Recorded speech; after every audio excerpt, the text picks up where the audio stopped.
Taking a look at the back of the speakers, the shoestring on the Flip 6 is long gone, and the Flip 7 now has this cool new push lock system. See, I just unlocked it. It was locked this whole time. JBL provides a branded carabiner and a sort of finger loop attachment. It works like a seatbelt system. You just clip it in right here. There you go, snaps in. It's nice and strong. So we do have some new attachment options there if you want to clip this to your backpack while you're out and about. Now, one difference you may not have noticed is that while the Flip 6 has 3 of these little rubber nubs protecting its passive radiators, the Flip 7 now has 4. And this is because JBL has upgraded its durability to be certifiably drop-proof from the height of 1 meter even onto concrete. And while we're on the topic of durability, while the Flip 6 is IP67 rated, the Flip 7 boasts a new IP68 rating. Small upgrade here, it's still fully dust-proof, but can be submerged in water a little further, up to 1.5 meters for 30 minutes. When it comes to controls, we do see some differences here.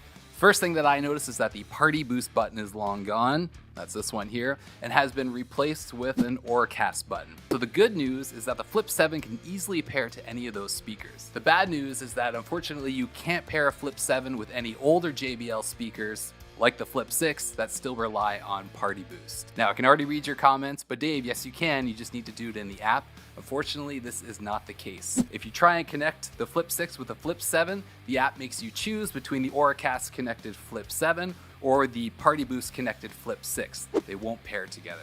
Perhaps we'll see a firmware update in the future that's going to change this, but at the time of this video, they cannot be paired. Now, on the topic of connectivity, the Flip 6 connects to your device via Bluetooth 5.1, but the Flip 7 connects to your device wirelessly via Bluetooth 5.4. And I said wirelessly because the Flip 7 now offers audio over USB-C, and lossless audio at that. Now, you need to be using a service that offers lossless audio like Tidal or Apple Music. Now, when it comes to the JBL Portable app, things are looking pretty similar there. It's where you compare an identical model for stereo performance. It also helps you visually manage any connected speakers if you've got a few of them connected over Auracast. However, something new that the Portable app offers while connected to the Flip 7 is EQ options, including my new favorite feature, a 7-band customizable EQ. This is a serious upgrade over the 3-band EQ that's available on the Flip 6. Now, when it comes to battery life, the Flip 6 advertises 12 hours of playback off a single charge, but the Flip 7 advertises 16 hours of playback off a single charge. However, there is a bit of a catch. 14 of those hours are under normal operation,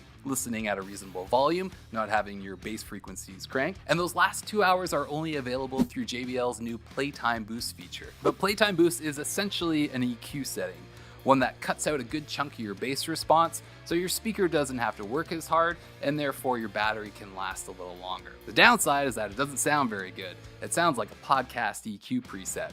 So not exactly my favorite. If you are worried about battery life, just keep a portable power bank on hand. Now, when it comes to the sound quality of these two speakers, it's important to know that they are both mono speakers with a single tweeter, a single driver, and dual passive radiators. However, the Flip 7 now offers 35 watts of output compared to the Flip 6's 30 watts. Now, when comparing these speakers directly to each other, I do find that the Flip 7 accentuates mid frequencies a little bit more than the Flip 6, but otherwise, they're pretty similar sounding. Now, this isn't necessarily a bad thing. The Flip 6 is still a great speaker with full sound and pretty decent bass response for its size. So the same thing can be said for the Flip 6. Now, my only gripe with the Flip series, and this applies to the Flip 7 and the Flip 6 as well, is that they don't offer a ton of left to right separation. If you like to listen to more heavily produced music, songs with lots of layers or complicated mixes, things start to sound a little on top of each other. But this is the byproduct of listening to music through a mono speaker. Overall, while these speakers do sound pretty similar, the Flip 7 does have the advantage because it offers that 7-band EQ. You can really personalize the sound of the speaker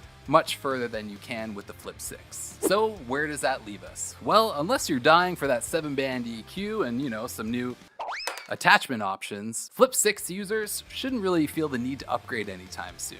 Maybe if you have a Flip 4 or Flip 5, jumping up to a Flip 7 would be a pretty decent upgrade, but again, this is still a great sounding speaker.